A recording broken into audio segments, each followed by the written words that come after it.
xôn xao xôn xao.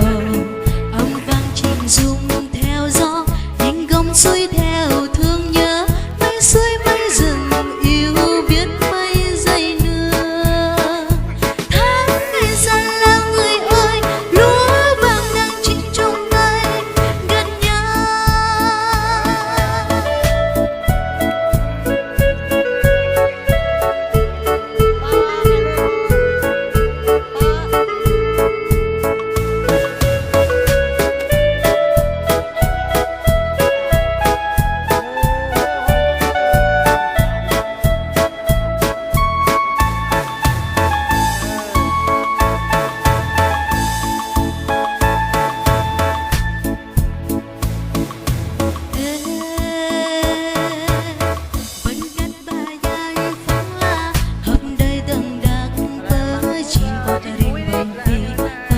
Hãy subscribe